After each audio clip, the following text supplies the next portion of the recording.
Здравствуйте, дорогие друзья! Я рада вас приветствовать на моем канале. Сегодня в данном видео я готовлю необыкновенно вкусный, быстрый, пряный Наполеон в шоколаде. Торт получается очень сочным, тающим во рту. Необычное сочетание из самых простых продуктов и необыкновенно вкусный. Итак, приготовим бисквит. Здесь у меня 110 грамм муки, 20 грамм какао-порошка, 4 грамма разрыхлителя. Также я туда добавляю 1 чайную ложку без горки приправы для пряников, смесь такая пряная, и половина чайной ложки корицы. Если вы не любите эти пряности, вы можете их, конечно же, не добавлять. Я показываю вот оригинальный рецепт этого торта, вы делаете на свое усмотрение. Здесь 2 яйца среднего размера весом примерно по 50 грамм, щепотка соли, 8 грамм ванильного сахара и 80 грамм сахара туда добавляю. Все это просто перемешиваю. Ничего здесь взбивать не буду. Духовка у меня уже разогрета на 175 градусов Цельсия. Вливаю туда 30 грамм растительного масла без запаха и 70 миллилитров молока.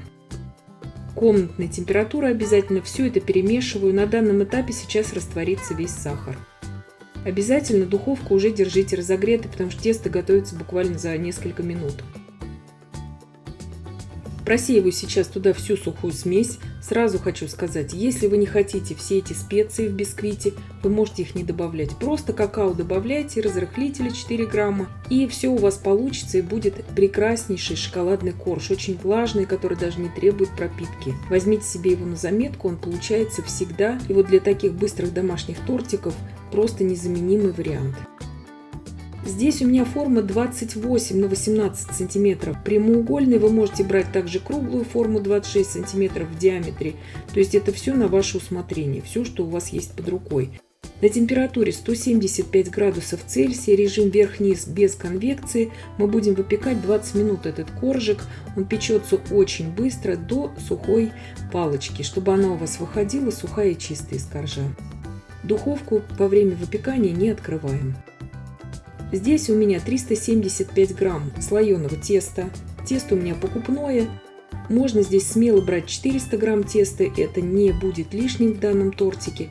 Нарезаю вот такими полосочками. Когда я достану сейчас шоколадный бисквит, духовку я сразу разогрею на 200 градусов Цельсия и буду выпекать примерно 20 минут, без конвекции тоже, до золотистого цвета.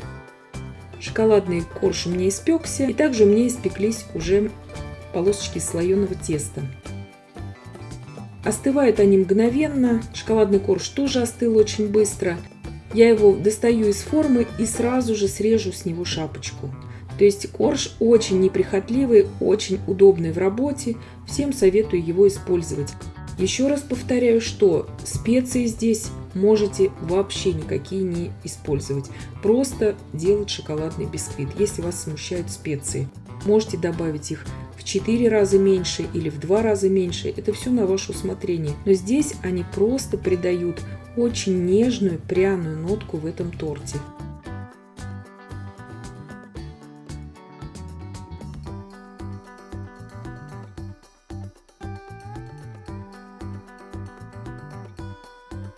Снимаем эту шапочку, и она нам сейчас пригодится. Сейчас вот отламываю кусочек. Смотрите, какой нежный бисквит получается. Он мягкий, такой влажный, очень-очень вкусный. Даже не требует здесь пропитки. И сразу смотрите, еще в не до конца даже остывшем виде я его нарезала, какой он получается ровный. Ставлю его обратно в форму, это очень важно здесь.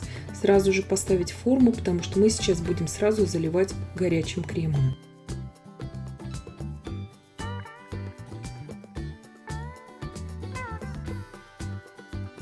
Для крема я беру сейчас 750 миллилитров молока, довожу до кипения, 200 грамм сахара, 16 грамм ванильного сахара или экстракта берите, 80 грамм кукурузного крахмала. Все это перемешиваю. Также можете брать ванильный пудинг, здесь порошок для пудинга. Заливаю туда 250 миллилитров холодного молока. Все это перемешиваю.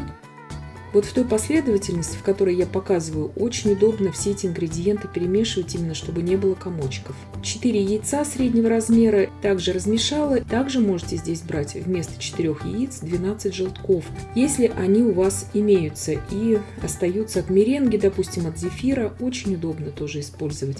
В горячее молоко я тонкой струйкой влила всю эту смесь, довела до кипения на умеренном огне при непрерывном помешивании. И когда пошли первые пузыри, проварила еще 30 секунд и снимаю смесь с огня. 100 грамм сливочного масла добавляю, перемешиваю все это.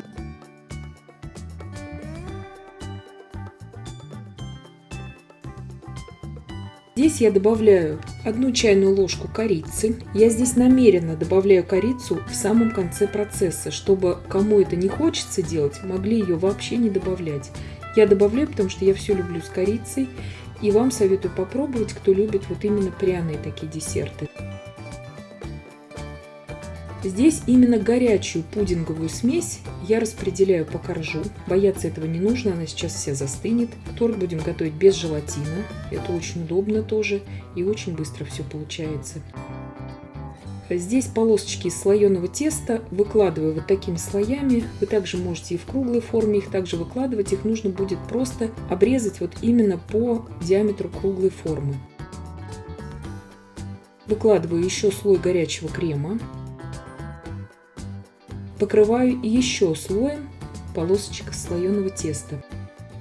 Здесь очень важно не передержать в духовке вот эти полоски из слоеного теста, чтобы они у вас сильно не зажарились.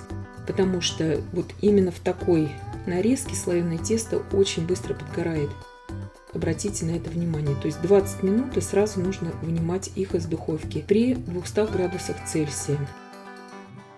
Здесь, как я уже сказала, вы можете не использовать корицу, это первое, и второе, брать смело 400 грамм слоеного теста. Также вы можете сами приготовить слоеное тесто. У меня есть подробнейшее видео по приготовлению торта Наполеон на моем канале. Я вам ссылочку оставлю в описании к данному видео, кто захочет сам его приготовить. Но сейчас продается огромное количество хорошего качественного слоеного теста, и можно его смело использовать. Я все это разравниваю, накрываю сейчас пищевой пленкой и убираю этот тортик часов на 6 в холодильник, чтобы вот эти полосочки полностью пропитались. Здесь я беру консервированные персики. Это очень быстрый вариант, 480 грамм. Здесь у меня самих фруктов. Нарезаю их кубиком. Вместо персиков, конечно же, здесь можно использовать мандарины консервированные, либо же сами, если вы их можете приготовить, очистить правильно. И, конечно же, здесь можно использовать карамелизированные яблоки. Как правильно карамелизировать яблоки, есть подробнейшее видео на моем канале. Ссылочку на тот торт с яблоком я вам оставлю в описании к данному видео.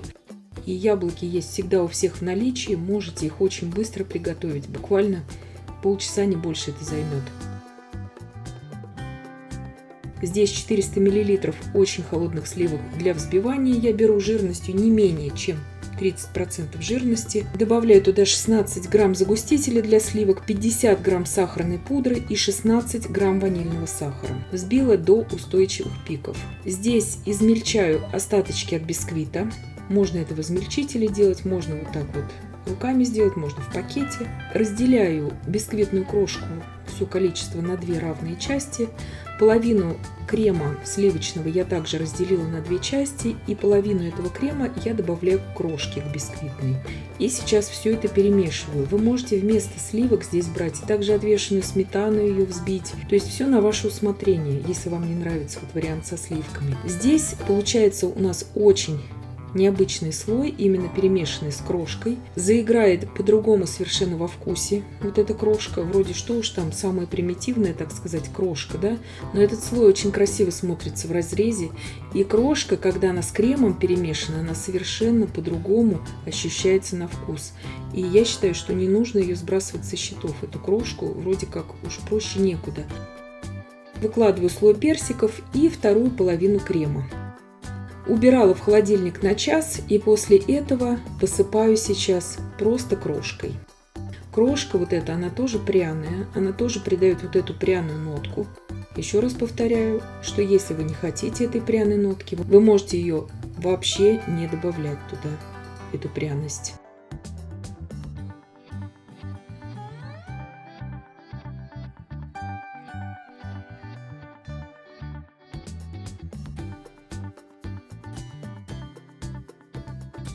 Сейчас вырезаю тортик из формы.